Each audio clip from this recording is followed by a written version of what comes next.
So hello guys, welcome back again in this session. This is Vikas, and in this particular video I'm going to talk about RNN, which is basically a special kind of artificial neural network जिसमें हम लोग input layer, hidden states and recurrent connections और output layer समझेंगे।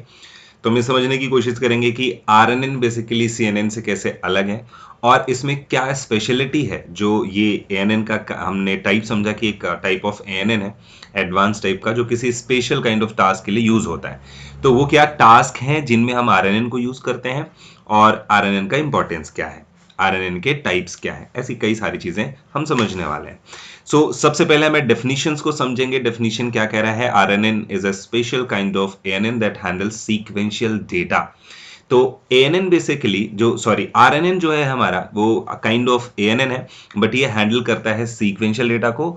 So the most important point is what is sequential data. Sequential data क्या है वो हमें समझना है। ऐसा डेटा जो पर्टिकुलर सीक्वेंस में अरेंज्ड है और जिसमें सीक्वेंस मैटर करता है, उसके मीनिंग में उसका सीक्वेंस मैटर करता है, उसको हम सीक्वेंशियल डेटा कहते हैं। जैसे एग्जाम्पल के तौर पे आप कोई सेंटेंस यूज करते हो तो सेंटेंस में जो वर्ड्स हैं उनका अपना सीक्वेंस मैटर करता है, चाहे वो हेल्पिंग वर्ब हो, चाहे वो सब्जेक्ट हो, चाहे वो ऑब्जेक्ट हो, चाहे उसमें कुछ भी आप यूज कर रहे हो वर्ड, तो उसका एक पर्टिकुलर प्लेस होता है, सीक्वेंस होता है जो मैटर करता है। अगर आप सीक्वेंस चेंज करेंगे तो मीनिंग चेंज हो जाएगा। तो ऐसा डेटा जहां पे सीक्वेंस मैटर करता है, उस डेटा को हम सीक्वेंशियल डेटा कहते हैं। और उस डेटा पे एआई डेवलप करने के लिए या उस डेटा पे प्रिडिक्शंस करने के लिए हम जो न्यूरल नेटवर्क यूज करने वाले हैं, उसी न्यूरल नेटवर्क का नाम है आरएनएन, जिसे हम रिकरेंट न्यूरल नेटवर्क कहते हैं। तो यहां पे मैं आपको एक एग्जांपल देता हूं। जैसे कि आप नॉर्मल मशीन लर्निंग में हाउस प्राइस प्रिडिक्शंस करते हैं और उसके लिए एक मॉडल बनाते हैं, ठीक है। मल्टीपल लीनियर रिग्रेशन मॉडल बनेगा इसके लिए। तो हमारे पास मल्टीपल इनपुट कॉलम्स हैं, एरिया है, बेडरूम्स है, एज है, लोकेशन है, और उसके बेस पे हमें प्राइस प्रेडिक्ट करना है, ठीक है। अब ये जो सारी इंफॉर्मेशंस हैं कि हम एरिया बता दें किसी हाउस का, बेडरूम्स, नंबर ऑफ बेडरूम्स कितने हैं, उसका एज क्या, लोकेशन क्या है, तो हमें उसका प्राइस बता देगा मॉडल। अब इसमें देखिए हम अपने मॉडल को चाहे पहले एरिया बताएं या पहले बेडरूम्स, नंबर ऑफ बेडरूम्स बताएं या पहले लोकेशन बताएं, इस बात से कोई फर्क नहीं पड़ता है मॉडल को। आप किसी भी सीक्वेंस में इंफॉर्मेशन पास करो, वो इंफॉर्मेशन को कलेक्ट करेगा और उसके बेस पे प्रेडिक्शन कर देगा। तो यहां इस डेटा में बेसिकली हमें सीक्वेंस ध्यान में नहीं रखना है, मतलब सीक्वेंस मैटर ही नहीं करता है प्रिडिक्शन के लिए। लेकिन अगर मैं एक सेकंड एग्जांपल आपको लूं, यहां पे कुछ सेंटेंसेस लिखे हुए हैं, जैसे before crossing the road Raj looked both ways to check for traffic. अगर इस सेंटेंस में हम वर्ड्स के सीक्वेंस को चेंज कर दें तो मीनिंग बदल जाएगा। या देखो यहाँ पे इस सेंटेंस में रामलाल ने स्वर्ग पहुंचकर अच्छे कर्म करने शुरू किए, इसमें देखो ये सीक्वेंस इसका हमने चेंज किया तो इसका मीनिंग ही चेंज हो गया, जबकि हमें पहले कर्म करने होते हैं और बाद में हम स्वर्ग पहुंचते हैं। तो जो सीक्वेंस है मेन सेंटेंस का होना चाहिए। तो अगर आप सीक्वेंस चेंज करते हो, वर्ड को इधर उधर करते हो, तो मीनिंग बदल जाएगा। इसका मतलब ये हुआ कि सेंटेंसेस में जो वर्ड्स हैं, जो डेटा है, उसका सीक्वेंस भी एक मीनिंग रखता है, सीक्वेंस मैटर करता है, इसलिए हम इसको सीक्वेंशियल डेटा कहते हैं। और ऐसे ही डेटा पे काम करने के लिए होता है आरएनएन। जैसे कि स्टॉक प्राइस प्रिडिक्शन है, अगर आप स्टॉक के प्राइस को प्रिडिक्ट करना चाहते हैं तो प्रीवियस डेज में, प्रीवियस मंथ्स में, प्रीवियस ईयर में उस स्टॉक ने कैसे परफॉर्म किया है, इसकी जानकारी हमें होनी चाहिए। तो ये भी बेसिकली एक सीक्वेंशियल डेटा है, टाइम बाउंडेड है, टाइम के साथ इसमें अप एंड डाउन्स आ रहे हैं, तो उसका सीक्वेंस मैटर करता है और इसलिए हम इसको भी सीक्वेंशियल डेटा की कैटेगरी में रखते हैं। इसमें भी हम आरएनएन यूज करते हैं। तो देखिए, जब भी आप एक नॉर्मल एएनएन यूज करते हैं तो उसका स्ट्रक्चर कुछ ऐसा होता है। सिंपल सा हमारे पास इनपुट लेयर है, डेटा इनपुट होता है एंड हिडन लेयर्स होती हैं और लास्ट में जाकर के एक आउटपुट लेयर होती है। लेकिन अगर आप आरएनएन स्ट्रक्चर की बात करें तो हमारा आरएनएन कुछ इस तरीके से होता है। यहाँ पे इनपुट्स आते हैं और जो आउटपुट यहाँ इस परसेप्ट्रॉन से निकलेगा वो वापस आकर के नेक्स्ट वाले इनपुट के साथ कंबाइन होकर के फिर से इनपुट होता है, और उसके बाद फिर जो आउटपुट निकलेगा वो फिर वापस रिकरेंट स्टाइल में आता है और अगले नेक्स्ट थर्ड स्टेप में, थर्ड टाइम स्टेप उसको बोल सकते हो, उसके साथ कंबाइन होता है। तो जैसे कोई सीक्वेंशियल डेटा है, मतलब कि सेंटेंस है, तो उसके वर्ड बाय वर्ड एक एक वर्ड आते रहेंगे और वो क्या करेगा, प्रीवियस वर्ड का मीनिंग उठा करके यहाँ रखेगा और नए वर्ड के साथ उसको कंबाइन करके फिर इनपुट करेगा। उसके बाद फिर जो नया मीनिंग निकलेगा 2 वर्ड्स के कॉम्बिनेशन से, उसको उठा करके यहाँ रखेगा और उसके बाद फिर थर्ड वाले वर्ड के साथ उसे कंबाइन करेगा और ये तब तक करता रहेगा जब तक वो सेंटेंस कंप्लीट नहीं होता। जब वो सेंटेंस कंप्लीट हो जाएगा तो फाइनल जो मीनिंग होगा, आउटपुट होगा, वो आगे आउटपुट लेयर को ट्रांसफर कर देगा। तो इनको हम इनपुट्स लेयर कहते हैं और ये हमारे हिडन लेयर है जो इन बिटवीन आ रही है। ये जो कनेक्शन है इसको हम रिकरेंट कनेक्शन कहते हैं, जो बेसिकली रिकरिंग स्टाइल में डेटा को उठा करके बार बार आपके इनपुट के साथ कंबाइन कर रहा है। और यहाँ पे एक परसेप्ट्रॉन यूज होता है एज एन मेमोरी, जो यहाँ पे आपको दिख रहा है, ये एक मेमोरी की तरह यूज होता है जो प्रीवियस डेटा के आउटपुट को रखता है ताकि हम अगले वाले के साथ कंबाइन कर पाए। तो इसको हम मेमोरी कहते हैं। ये एक तरह की मेमोरी है, मेमोरी की तरह बिहेव करता है प्रीवियस इंफॉर्मेशन को, इनपुट को स्टोर करके रखने के लिए। तो इसी को बेसिकली हम हिडन स्टेट बोलते हैं, ठीक है, या फिर आप सिंपल स्टेट बोल सकते हो, जो बेसिकली प्रीवियस डेटा को, प्रीवियस इनपुट को होल्ड करती है, ठीक है। और ये आपका रिकरेंट कनेक्शन हो गया। तो जब आप आरएनएन के एनाटॉमी की बात करते हो तो इसमें यही सारी चीजें आती हैं। इनपुट लेयर है जो हमने बताया कि आपकी इनपुट लेयर है, देन हिडन स्टेट, तो हिडन स्टेट जो ये मेमोरी का काम कर रहा है ना, वो आपका टेम्पररी मेमोरी का काम करता है, इसे हम हिडन स्टेट बोलते हैं। देन रिकरेंट कनेक्शन, जो यहाँ पे कनेक्शन आपको मिल रहा है ये रिकरेंट कनेक्शन है।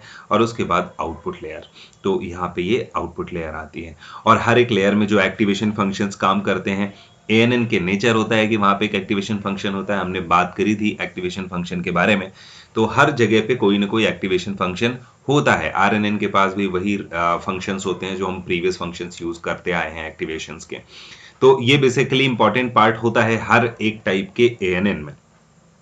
तो ये हमने आरएनएन के जो पार्ट्स आप कह सकते हो या एनाटॉमी आप कह सकते हो हमने डिस्कस किया। यहां पे आप देख सकते हो कि आरएनएन को हम किस किस तरीके के टास्क में यूज करते हैं। जैसे सबसे पहला लैंग्वेज ट्रांसलेशन है। तो लैंग्वेज ट्रांसलेशन में आप किसी एक लैंग्वेज के सेंटेंसेस या वर्ड्स आप पास करते हो और हमारा आरएनएन टाइप का जो मॉडल होता है वो उसे दूसरी लैंग्वेज में कन्वर्ट करता है। तो यहां पे भी सीक्वेंस मैटर करता है, एक लैंग्वेज का दूसरी लैंग्वेज में ट्रांसलेशन। और ऐसा भी होता है कि देखिए जब आरएनएन का हमारा मॉडल काम कर रहा होता है तो जब आप इनपुट कर रहे हो तो उसमें पता नहीं कितने वर्ड्स हैं, और जब आउटपुट निकलेगा तो उसमें भी नंबर ऑफ वर्ड्स फिक्स नहीं होते हैं। मतलब एन इनपुट हो सकते हैं और एन आउटपुट हो सकते हैं। या फिर कई बार ऐसा होता है कि जैसे क्वेश्चन आंसरिंग सिस्टम है तो उसमें कम होते हैं और जो आउटपुट आता है उसमें ज्यादा होते हैं। या ऐसा भी हो सकता है कि हम एक इनपुट करें और ज्यादा आउटपुट आए, हम किसी एक पर्टिकुलर वर्ड को एक्सप्लेन कर रहे होते हैं तो वहां पे एक सिंगल इनपुट होता है जबकि मल्टीपल वर्ड्स के आउटपुट आते हैं। तो ये सभी टाइप के टास्क होते हैं जहां पे वन इनपुट वन आउटपुट आता है, वन इनपुट मल्टीपल आउटपुट्स आते हैं, मल्टीपल इनपुट वन आउटपुट आता है, या फिर मल्टीपल इनपुट मल्टीपल आउटपुट्स आते हैं, है ना। जैसे लैंग्वेज ट्रांसलेशन है या फिर सेंटिमेंट एनालिसिस है, किसी ने रिव्यू लिखा हुआ है या मान लो किसी प्लेटफॉर्म पे किसी ने अपनी ओपिनियन लिखी हुई है तो वो पॉजिटिव है या नेगेटिव है उसको एनालाइज करके आरएनएन बता सकता है। तो उसमें भी सीक्वेंस है वर्ड्स के और उसका मीनिंग समझता है और उसमें छुपे हुए सेंटीमेंट को एनालाइज करके वो समझाता है कि पॉजिटिव है कि नेगेटिव है। या फिर टेक्स्ट समराइजेशन है, आप कोई बड़ा टेक्स्ट अपने एक मॉडल को देते हो, वो आरएनएन टाइप का मॉडल उसको समराइज करके उसकी समरी आपको दे सकता है। या नेक्स्ट वर्ड प्रेडिक्शंस आप करते हो, जैसे आप गूगल पे कुछ टाइप करते हो तो उसका अगला वर्ड वो प्रेडिक्ट करके दे देता है, ये नेक्स्ट वर्ड प्रेडिक्शन है। और इसमें भी एक मॉडल काम कर रहा है जो आरएनएन पे बेस्ड है, आरएनएन मॉडल या स्ट्रक्चर को यूज करता है। सो इसके अलावा हम बात कर सकते हैं आरएनएन के टाइप्स के बारे में। तो सिंपल जो आरएनएन है उसको हम वनीला आरएनएन बोलते हैं, बट इसके साथ कुछ प्रॉब्लम्स हैं। जो सिंपल आरएनएन है उसमें जो स्टेट की हमने बात करी, वो स्टेट एक टेम्परेरी मेमोरी की तरह काम करता है। तो बहुत ज़्यादा बड़े लॉन्ग सीक्वेंसेस में वो प्रीवियस मीनिंग्स को होल्ड नहीं कर पाता। तो अगर आपके पास सेंटेंसेस बड़े हैं तो वहाँ पे सिंपल सा जो आरएनएन मॉडल है वो फेल कर जाता है, प्रॉपर मीनिंग कैप्चर नहीं कर पाता, उसके कॉन्टेक्स्ट को नहीं समझ पाता, थोड़ी बहुत मिस्टेक्स करने लग जाता है। तो इस वजह से आरएनएन को थोड़ा अपग्रेड किया गया और नए स्ट्रक्चर्स एडवांस आरएनएन बनाए गए और उन्हीं को हम एलएसटीएम या जीआरयू बोलते हैं। इस तरीके के स्ट्रक्चर्स हैं। हम आगे इस पे डिस्कस करेंगे, जो हम मैथमेटिकल प्लेलिस्ट बनाएंगे उसमें इसकी टेक्नोलॉजी के बारे में डिस्कस करेंगे। एलएसटीएम स्ट्रक्चर किस तरीके से काम करता है, जीआरयू कैसे काम करता है और उसके पार्ट्स क्या है, इंटरनली मैथमेटिकल क्या फंक्शंस परफॉर्म करता है। यहाँ पे हम बस उसका ओवरव्यू लेने की कोशिश कर रहे हैं। कि LSTM एक RNN पे बेस्ड एक ऐसा स्ट्रक्चर है जो ज़्यादा बड़े सीक्वेंसेस को, सेंटेंसेस को हैंडल कर पाता है, और उसमें दो स्टेट्स होती हैं। एक जो बहुत बड़े सेंटेंसेस हैं तो उसमें एक लॉन्ग टर्म मीनिंग को कैप्चर करता है और एक शॉर्ट टर्म मीनिंग को कैप्चर करता है, और दो स्टेट्स का यूज़ करके हम बड़े कॉन्टेक्स्ट को हैंडल कर पाते हैं। ऐसे ही कुछ GRU काम करता है। और फिर आगे और एडवांस RNN मॉडल्स आए हमारे पास, उसमें से अटेंशन मैकेनिज्म है, डीप RNN है, सेल्फ अटेंशन है, इस तरीके की चीज़ें आई जिन्होंने और बड़े सेंटेंसेस और पैराग्राफ्स के मीनिंग्स को कैप्चर करने की कोशिश की।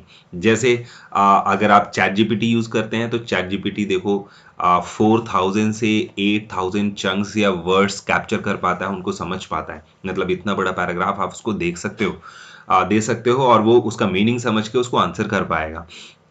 तो ये जो RNN बेस्ड मॉडल्स हैं, इनकी कैपेसिटी अब बहुत ज़्यादा है। ये बेसिकली अटेंशन मैकेनिज्म और सेल्फ अटेंशन यूज़ करते हैं। एनकोडर डिकोडर टेक्निक्स होती हैं, इनमें वो सब यूज़ होती हैं। तो उनके बारे में भी हम डिस्कस करेंगे। ये सब बेसिकली डिपेंड कर रहा है कि आपके पास डेटा कितना ज़्यादा है और उसका कॉन्टेक्चुअल मीनिंग कैप्चर करने में कितनी प्रॉब्लम आएगी। जितना ज़्यादा बड़ा पैराग्राफ या डेटा होगा, उतनी हमें एडवांस RNN टेक्निक यूज़ करनी पड़ेगी। बट एट द एंड जहाँ पे भी टेक्सचुअल इन्फॉर्मेशन आप उसको ट्रांसलेट कर रहे हो या प्रोसेस कर रहे हो या उसके कॉन्टेक्स्ट और मीनिंग को समझने की कोशिश कर रहे हो, प्रिडिक्शंस कर रहे हो, वहाँ पे RNN का कोई ना कोई एडवांस मॉडल या ट्रांसफॉर्मर यूज होता है।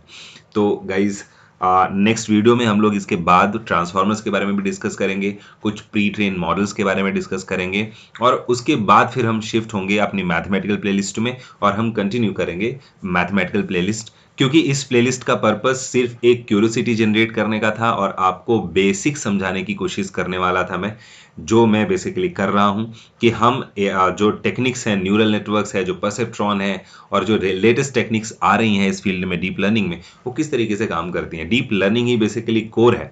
आप NLP की फील्ड में जाओ, कंप्यूटर विजन पे जाओ या जनरेटिव AI पे जाओ, यही सारी टेक्निक समहाउ यूज हो रही हैं, और इन्हीं के बेस पे AI की फील्ड में इतना एडवांसमेंट आया है। तो यही वो टेक्निक्स हैं जो आपके सामने लिखी हुई हैं, जो RNN पे बेस्ड हैं या फिर कुछ CNN पे बेस्ड हैं।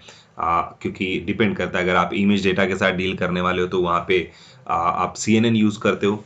तो अभी तक हमने जो ANN पढ़े हुए हैं उसको मैं बताऊं तो ANN जो बेसिक सिंपल ANN होता है वो 2 डायमेंशनल डेटा पे काम करने के लिए होता है। 2 डायमेंशनल डेटा जैसे अभी आपने देखा है ना, 2D डेटा बोलते हैं इसको, जहां पे आप 2 डायमेंशनल डेटा को प्रोसेस करके कुछ प्रिडिक्शंस करने की कोशिश करते हो। इसके अलावा अगर इमेज डेटा है तो वहां पे हम CNN यूज कर लेते हैं, और अगर सीक्वेंशियल डेटा है, टेक्सचुअल डेटा है, तो हम RNN को यूज कर लेते हैं। इनफैक्ट बहुत एडवांस टेक्निक्स होती हैं, जब आप वीडियो पे काम कर रहे हो तो वहां पे CNN और RNN दोनों कंबाइन होकर के यूज होते हैं, क्योंकि सीक्वेंस को मैनेज करने के लिए RNN यूज होता है, और वीडियो में भी फ्रेम्स होते हैं, इमेजेस होती हैं, तो उन इमेजेस पे काम करने के लिए CNN मॉडल्स होते हैं। सो गाइज, हमने यहाँ पे RNN को डिस्कस किया, एंड इसके बाद में इसका थोड़ा सा एक प्रैक्टिकल अप्रोच आपको दिखाने वाला हूँ। सो गाइज, हमने यहाँ पे रिक्वायर्ड लाइब्रेरीज को इंपोर्ट कर लिया है ऑलरेडी। ये सब मैथमेटिकल टेक्निक्स हैं डीप लर्निंग की, जैसे कि एम्बेडिंग है या फिर हम पैडिंग यहाँ पे यूज करते हैं। टोकेनाइजेशंस हैं, वेक्टराइजेशन टेक्निक्स जो NLP वगैरह में भी यूज होती है, क्योंकि बेसिकली सब NLP का ही टास्क है, नेचुरल लैंग्वेज प्रोसेसिंग, जहाँ पे हम एक टेक्स्ट उठा करके उसको प्रोसेस करने वाले हैं, और इसके बेस पे हम नेक्स्ट वर्ड प्रिडिक्ट करेंगे। तो बहुत छोटा सा ट्रेनिंग मॉडल है ये, मतलब RNN पे बेस्ड है, जो इस छोटे से डेटा से ट्रेन होगा और इसी डेटा के बेस पे नेक्स्ट वर्ड को प्रिडिक्ट करके हमें बताएगा, है ना। तो ये RNN का एक स्मॉलेस्ट और सिंपलेस्ट एग्जाम्पल कोड है। तो जब भी हम NLP के किसी भी टास्क में टेक्स्ट लेते हैं ट्रेनिंग के लिए, तो इस पूरे टेक्स्ट को ही कॉर्पस कहा जाता है। तो मैंने उसी नाम से यहाँ पे वेरिएबल डिफाइन कर लिया है। अब नेक्स्ट स्टेप में हमें क्या करना है, इसको टोकेनाइज करना है। तो टोकेनाइजर नाम का वेरिएबल आप यूज करो, और जो टोकेनाइजर है इस फंक्शन को यूज कर लो। तो जितना भी आपका कॉर्पस है, इसको ये टोकन्स में कन्वर्ट करेगा।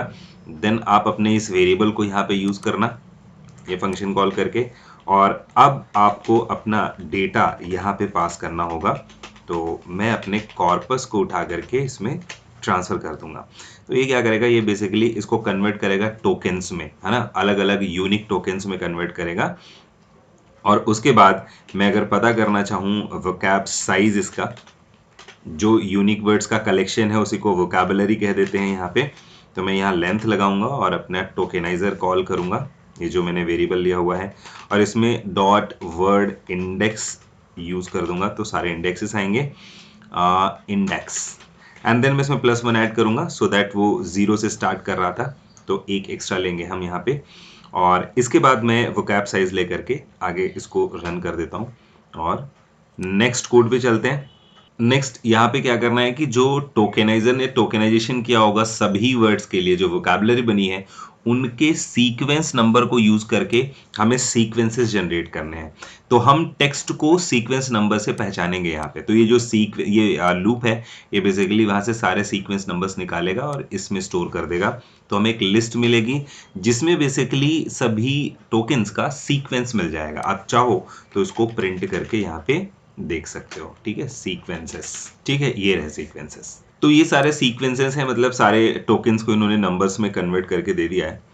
एंड इसके बाद हमें क्या करना है, इन सभी सीक्वेंसेस का जो है, पहले तो हम लेंथ निकाल लेते हैं कि सबसे मैक्सिमम लेंथ इसमें से कौन से सीक्वेंस की है, मैक्सिमम लेंथ, ताकि हम सभी को उसी के इक्वल कर सके। अभी देखो यहाँ पे नेस्टेड लिस्ट है तो हर एक लिस्ट का साइज अलग अलग है, तो हम इसमें से मैक्सिमम वाला ढूंढेंगे और उसी के साइज का सबको करना होगा, कन्वर्ट करना होगा हमें। तो हम यहाँ पे मैक्स फंक्शन लगा रहे हैं और यहाँ पे लेंथ निकालेंगे हम, सीक्वेंस वेरिएबल यूज कर रहे हैं, है ना, ये हमने क्रिएट किया है। अगर आपने लिस्ट कॉम्प्रिहेंशन पढ़ा होगा तो आपको ये चीज समझ में आ रही होगी। लिस्ट कॉम्प्रिहेंशन का यूज करके हम इसमें सीक्वेंसेस निकालेंगे और मैक्स लेंथ निकालेंगे। तो आपको यहाँ पे पता चलेगा कि इसका मैक्स लेंथ 4 है, ठीक है, मैक्सिमम लेंथ 4 है। तो अब हम सभी को 4 के साइज का करने की कोशिश करेंगे, ठीक है।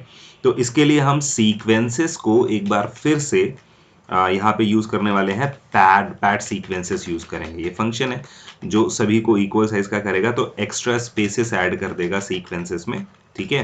तो हम उसको बताएंगे मैक्स लेंथ कितना करना है, तो हमने कहा max length is equal, max length function हमने बना रखा है, उसी में करना। अच्छा, 0 जो ऐड करेगा वो कहाँ ऐड करेगा, तो हमने कहा पैडिंग जो करना है बेसिकली वो प्री वाली करना। हम प्री में भी कर सकते हैं, पोस्ट में भी कर सकते हैं। तो अभी अगर मैं सीक्वेंसेस को प्रिंट करके यहाँ पे देखूं तो ये देखो, स्टार्टिंग में जहां जहां वर्ड्स कम थे वहां पे 0 ऐड करके इसने सभी का साइज इक्वल कर दिया, ठीक है। अब इसमें से हमें x और y निकालना है ट्रेनिंग के लिए हमेशा की तरह। तो हम x, y करेंगे और यहाँ पे हम अपने सीक्वेंसेस को यूज करेंगे। तो मैं इसी को कॉपी कर लेता हूँ यहाँ पे।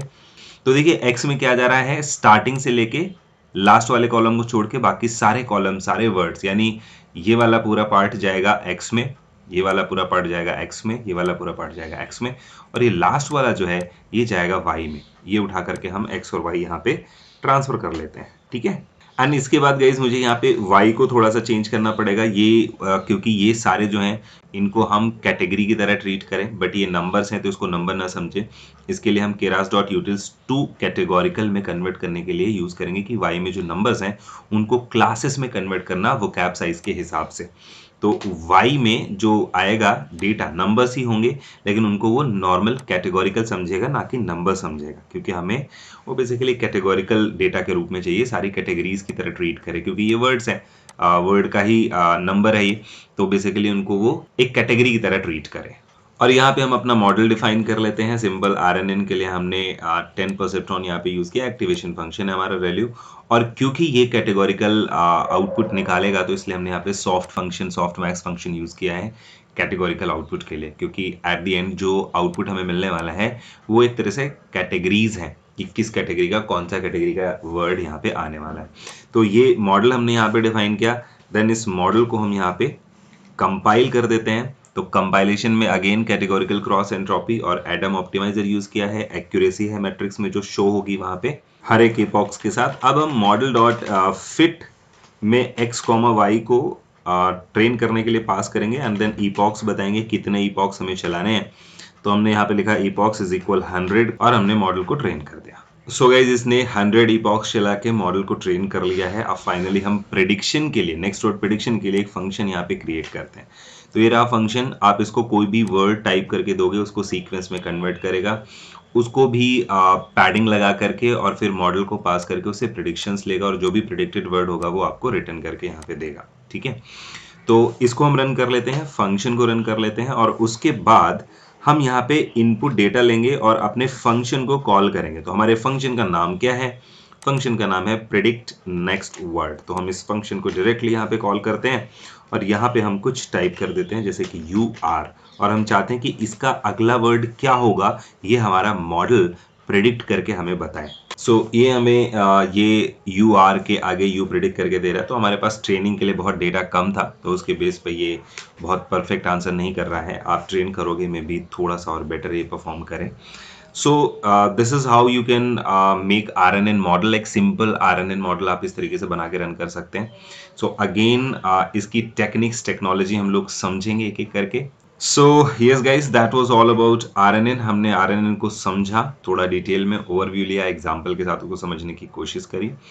एंड नेक्स्ट वीडियो में हम लोग transformers and then pre train models के बारे में समझेंगे, एंड उसके बाद अपनी नेक्स्ट प्लेलिस्ट स्टार्ट करेंगे।